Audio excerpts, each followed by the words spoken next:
Bayonetta. And welcome back everyone to Bayonetta 2. This is Jeff for Baller, and today we'll be taking on Chapter 3, Paradiso, the Gates of Paradise. So I hope you brought your sunglasses, because Paradise is probably really bright. That was a bad one-liner, I'm so sorry. Squirrel Man, do things. Don't just walk into Fimbulventer. We're going to have to be creative, love, if we're ever going to make it. We're gonna have to fly. Over there. You know what, screw it, I'm gonna swim up That's there. the Cathedral of Cascades. It was used for ritual worship of the mountain. Inside, there's a device that can build a bridge to the heavens. It will take us halfway up Fimbulventer. An express pass. Right, love? I don't have my card, so you have to Seems cover me. something finally came to mind, little one. While you're in the remembering mood, you wouldn't happen to know where the entrance to Inferno is up there, would you? Probably downstairs. I Inferno. mean, just saying. You must be in some shit if you're volunteering to go there. Let me put it this way, love. Once we get to the mountain, you'll get your choice of going up or going down. That's a very awkward place for an elevator. And which way will you be going? Me? What's the matter, little one? Scared of what comes next? No, I'm just really afraid of heights. Just get me to the mountain. Little one! Get away from me!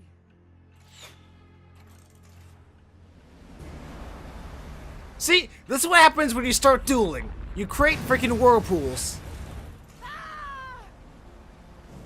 You duel too hard, man! You duel too hard! You summon Glamour! Wow, that's a very... I don't know how I feel about the name. It's very normal in a sense.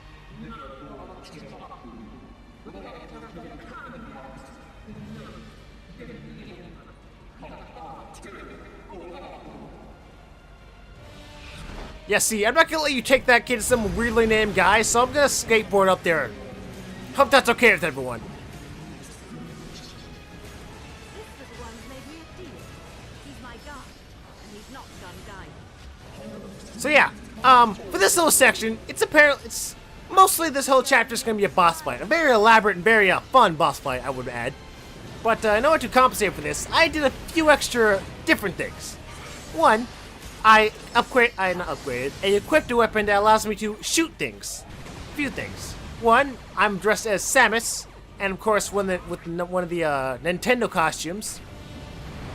Like all Nintendo costumes, they have a little bit of an extra perk to them. For Samus, you get to use her, not Mega Buster, her just arm cannon. You can rapidly shoot it, or you can actually charge it up for a bit more damage. The weapon I'm using, the main, big old scythe-looking thing, is like a scythe-looking thing with three blades at the end. The neat thing about the scythe thing is, and which is why I chose it for this fight, if you charge up during an attack, you can actually fire off like all three blades, which is kind of helpful in this boss fight. Being a lot of the times our little angel snake boss is kind of a bit too far away for our good friend to actually hit him. I also have a pair of ice/fire, I guess you can call pumps, in more ways than one. You can actually switch from the ice and fire by doing a, swinging the control stick around and pressing the attack button. Which I think is like a slightly reminiscent to the first game where you had the claws from an enemy we're about to see later in the game, where if you spin around you can change it from fire to electricity. Same basic premise, this one's basically a spray that you can switch around, so it's pretty fun. Now this whole boss fight it's one of those boss fights where it's just epic and all throughout. You're not skateboarding. You're surfing up a upward spiral tornado of water. Typhoon. I don't know exactly what you call it. There's a technical term for it. It's starting to become stormy for reasons. I don't know why. And we're fighting a gigantic, maybe one of the boss angel snakes up here, which is pretty crazy. Unless, is it the same one? I don't think it's the same one. This one looks a bit more decorated, unless I have a horrible memory. Probably someone's gonna yell at me in the comments, but it's always good to, review your footage before you do post-commentary on it. And yes, I don't know if you realize by now, this whole thing's gonna be post-commentary. Because for a game like this, I need that, peace and quiet to get a good, I guess, run of this. Don't want to look like a scrub now, do I? But yeah, a lot of this fight is basically just hitting the guy when you're up close, shooting him with your gun / arm cannon in this case, and surfboarding all the way up this typhoon till you get to the motherland. Near the gates of heaven. Or I should say, the gates of paradise. Here's where everything just goes like, whoa. At least that's that feeling I had, and that's the feeling they wanted to invoke. You're up here, you see literally 3 of these angel snakes pop out of nowhere. Now that's just crazy. You thought fighting one's ridiculous. No. You tear through 3 of these guys.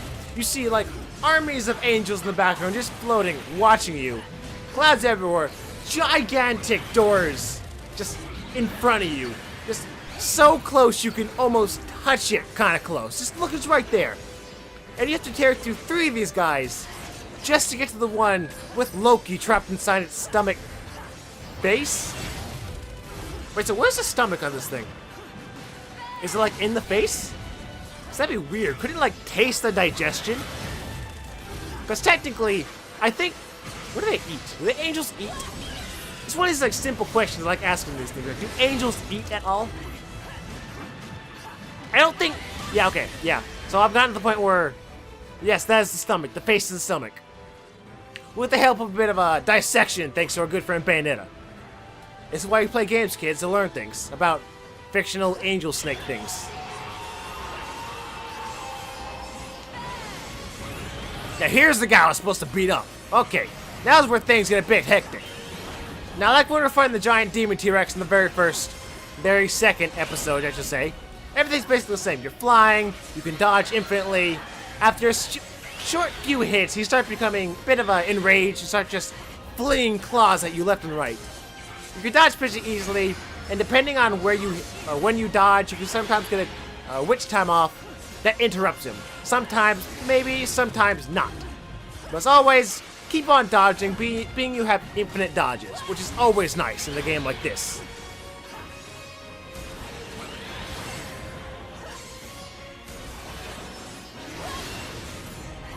Now this, though, is ridiculous. I want to go back to that right now, because the whole scenario, you're just flying through clouds, fighting armies. Probably reporting to the big old guy. What's his name? Lopter, I believe it is. Is that a name? I feel like that's a name. I'm gonna remember that name for later, just to be sure.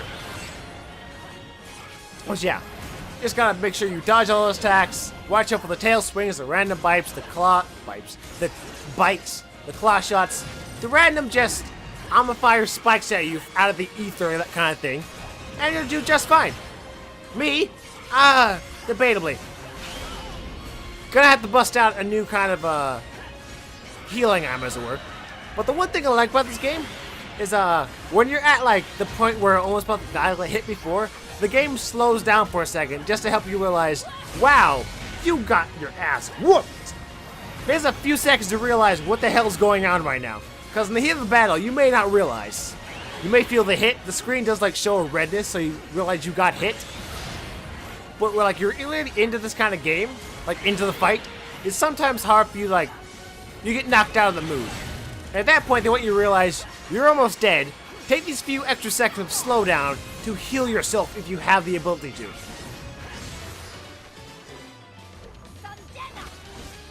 But for the moment, let's make sure there are no survivors, shall we?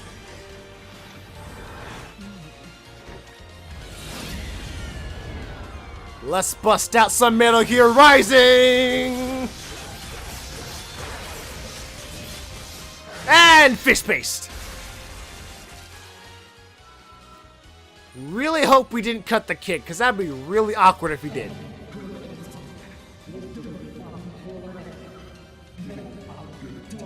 Oh yeah, we have that eye, don't we? We have the left eye of darkness. Whoopsie, forgot to add that.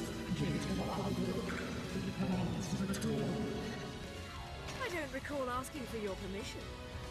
Oh, and I was wrong about our final destination. Going down.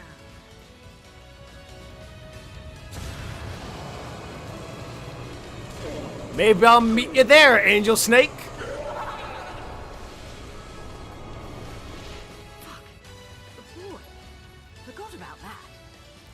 really weird having Bayonetta actually say just, you know, the F word. This is really, I don't know, throws me off. Ah, you bitch! Dick move, bro, dick move. That's right, laugh all the way to Satan. See you when I get there.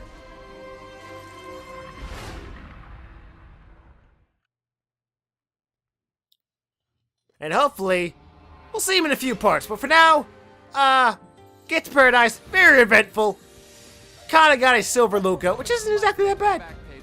Kinda like how Luca's actually a grade above our good friend Loki. So with that, bit of a short episode, especially compared to the last one, which was like 30 minutes. This was like 12, 11. But next time we meet, we'll be going to chapter 5. No, 4. Sorry. The two meet. So, this has been Neferbella, and I'll see you then. Bye-bye.